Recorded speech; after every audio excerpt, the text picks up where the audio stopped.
Good morning, good afternoon, and good evening to those of you around the world. Welcome to the daily Trade the Chain crypto update, where we give you everything you need to know for the next 24 hours and hopefully the next few days. Today is Tuesday, January 23rd. We are experiencing a furtherance of the dip. Hopefully, we are seeing some relief now that Bitcoin is kind of in the 38K area. We are, of course, over 39K as we speak, but we did drop to about 38.5 this morning, maybe slightly lower than that. And of course, we are bouncing a little bit, but nothing too convincing. So total crypto market cap has dropped to about 1.5 trillion. We were, I think, at our height around 1.8. Bitcoin price down 3%, ETH down about 7%. Bitcoin and ETH daily sentiment still neutral to bearish in that 40 level. Average daily sentiment dropped a little bit down to 40, less tweet volume, but trading volume has picked up. That does kind of make sense with all of the money turning hands overnight and into this morning.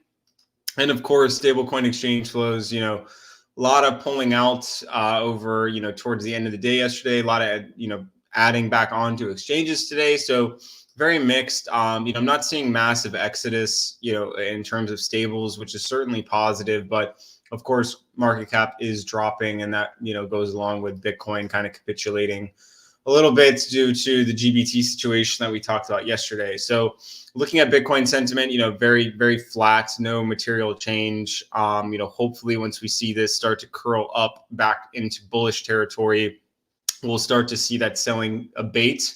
So it does look like we may be in for another gloomy day or so, but definitely worth keeping a close eye on that. We are seeing more tweet and trading volume. So people are definitely still interested here, because for every seller there is a buyer. So something to always keep in mind. Ethereum daily sentiment, obviously, starting to curl back in that direction. So hopefully we see a little bit of relief soon. But the real signal will be kind of when we get in that bullish territory again. Moving over to DXY, we are seeing a bit of a liftoff. Definitely a little bit of concerning for risk assets. Certainly goes along with kind of equities flat and crypto down. If we do confirm above this recent high, we would probably look to 104.3, or 104.6, somewhere in that kind of area. And then if we end up closing back beneath this 1 hour or this 12-hour estimated trader moving average, then hopefully we just continue to range here or drop lower. But again, important to remember, we do have PCE on Friday. It is expected to stay flat for regular PCE, but drop for core. The market should receive that well. So as long as we get what we expect, 3% core, 2.6% PCE, market should, react positively towards the end of the week.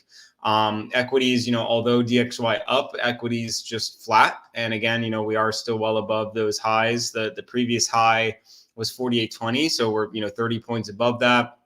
And of course, the end of the day, or moral of the story for right now, is we're just kind of stuck in this range, right?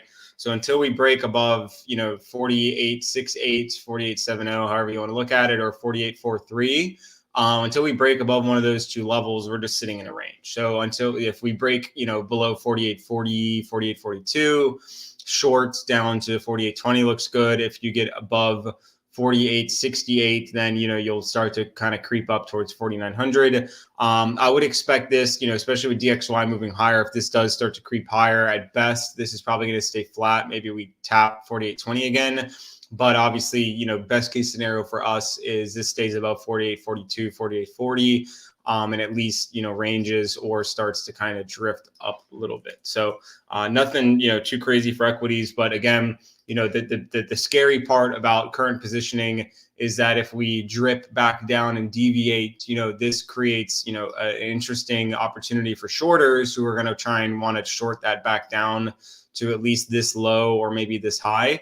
But we can still do that and still be bullish as long as we form a low above the previous low, right? So as long as we stay above 47.15, this whole thing is still intact, as that would still be bullish market structure. But of course, as we're seeing with Bitcoin, it's very sketchy, towards these lows, right? And we don't want to, we prefer to have a calmer mind than sitting in a very sketchy environment. So very important to keep track of that, because if we do drop back below 48.20, things get a little bit sketchy. But right now there is no reason to worry in the near term. So Bitcoin, of course, we had a decent little recovery towards the end of the session into very early Asia. Asia, just sold us right off into the European session, and then American session. We've had a little bit of a buyback today, and then obviously still attempting to find footing. So if we kind of see here, basically for the past couple of weeks, we've just been rejected in weekly value. So this kind of purple area is a weekly value. We've just been, we had a little bit of relief, obviously, early last week. And then we've just been below the weekly VWAP pretty much since, what was it, last Wednesday. So almost a full week we've been stuck under the weekly VWAP. So I'm looking at the weekly VWAP as a very critical kind of indicator, at least for lower time frame trading, because obviously, we've been stuck underneath it for so long. And even like the small bounces that we've had resulted in let's say we broke above it basically here. So if you longed that original break, you only got 3%. So, and then obviously all of the value has been to the downside. So a good kind of just rule of thumb is, once we break back above that weekly VWAP and we have, we start to bounce on it, that'll be a decent signal for possible longs or, possible, long-term spot entries. Until then, nothing is really too convincing. So until let's zoom out on the 12-hour, and obviously, I'm going to get rid of these lines because it's pretty straightforward, and I'll go over some short-term stuff before I move over to ETH. But so we're looking at 12 hours. So basically, we broke beneath these lows. So best case scenario is very similar to kind of what happened, in previous history, which, I'll look, we'll kind of zoom in on the 12-hour. We've had deviations beneath the lows that ended up kind of bringing us to new highs, right? So that most notably is obviously the one in March. We obviously had one for pretty much the entirety of June, or majority of June, I should say. So broke beneath the lows, broke, beneath the 12-hour estimated 200 moving average, and then we ended up making new highs, right? So this pattern certainly has played out, and that's why I'm not too concerned, because we've seen something like this before, right? Doesn't mean history is going to repeat itself, but you kind of want to look for fractals and patterns and try and figure things out. So the reason I'm not entirely worried right now is equities look like this. This does not look very bearish to me. It could be, but they're holding their own in the face of DXY rising and some weird economic data. And obviously Bitcoin's dropping. We really know why Bitcoin's dropping too. It's mostly due to this GBTC situation. It's not really due to anything macro, negative, government, yada, yada, yada. It's just someone is offloading a lot of supply right now. Unfortunately, there is demand, or else we'd be dropping a heck of a lot worse. But it's how long is this selling going to happen? Of course, my answer to that yesterday is I don't know. If anybody knows, please comment. But it's pretty much an unknown, and it's going to be an unknown for quite some time. So we've got these highs right here at right about 38K. So I'm thinking 38K, and I talked about this yesterday, should be a bit of a stalwart, and it should be a stalwart almost all the way down to 36. I think if we're down to 36, things are are wrong, or not wrong, but things are getting very scary down towards 36. So as long as we can kind of hold 38, 37.5, at worst, maybe 37, this kind of whole area right here down to this low, then I think everything is going to be fine in the long term. Because basically what can happen is we can just kind of chop here, have one more dump, do something like that, maybe have one scary dip, and then kind of do something like that, and then start to kind of move back higher. So it's not like we haven't seen that before. And that's kind of the thesis that I'm sticking to right now, because we don't have any like crazy news that's really, affecting anything other than kind of the sell the news from the ETF. And obviously we know where a lot of that selling is coming from. So it is kind of like a, clench your cheeks and kind of hold on for the ride. But in my opinion right now, nothing looks too bad. I shared a chart with the TTC community earlier today, but I think just easiest way to kind of sum this up is this is almost a 23% dip down there. This is a 21% dip. This dip right here from this peak to trough was 20%. this dip from peak to trough was 21.75. So the worst dip we had was 22.8. We're currently, we went peak to trough about 21.3. So 22, let's look at the worst case scenario, about 23%. That brings us right down to 37.8. So again, this kind of just, we're doing witchcraft here, but we're trying to figure out, what happened previously, what may happen in the future, and especially trying to compound the macro environment. So as long as we stay above 38, which is right down here, I think we'll be fine in the long term. And kind of my big signal for, okay, I really want to start entering with some size is breaking above this weekly view op, because we've been suppressed under it pretty much since the local top around 11th of January. So once that kind of signal happens, I will start entering. And I don't think, and the worst, I'm not at the worst, but if you do have dry powder and you're sitting here like, oh, I'm going to be gone for a week, or I have a really busy week coming up, yada, yada, yada, or I think I'm impatient.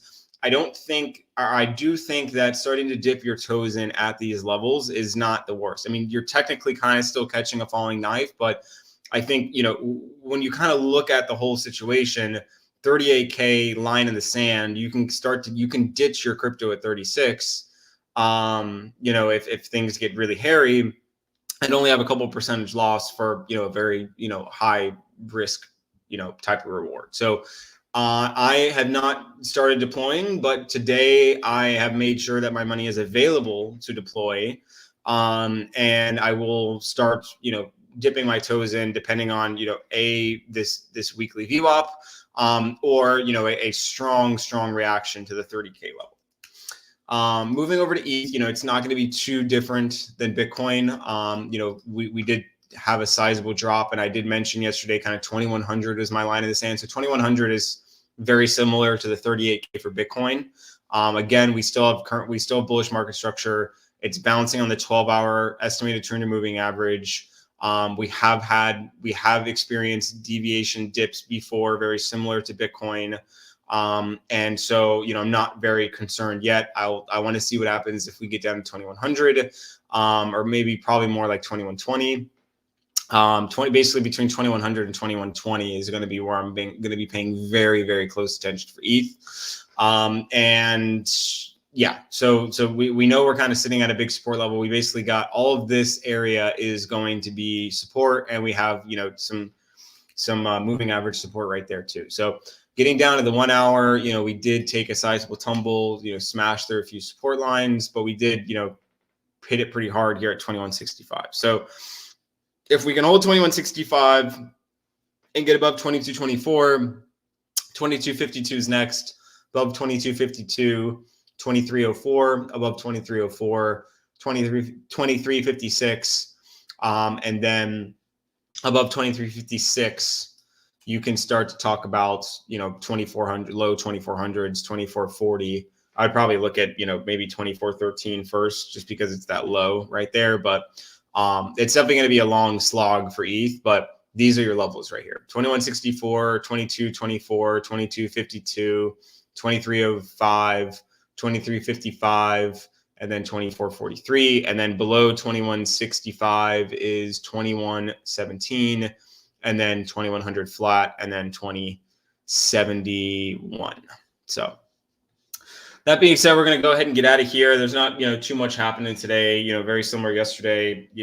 There are opportunities that none of them look great. So I'm just not even going to share them, because people are going to get mad at me if I keep trying to share daily trades, even though I don't believe in them. So I'm just not going to share anything today.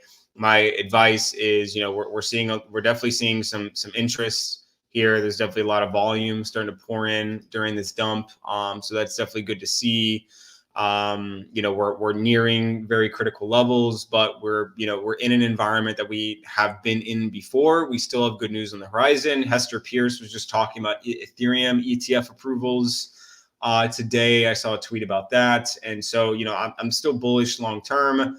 We just got to deal, with, a couple to several weeks of less than stellar trading, but it's not like we didn't deal with that in June. It's not like we didn't deal with that in March. We've dealt with this before. We just got probably a little bit too euphoric towards the end of the year, heading into 2024 with the whole ETF situation. So good things on the horizon, I still believe, and we're going to stick to that for now. So with that being said, good luck, happy trading. See everybody tomorrow.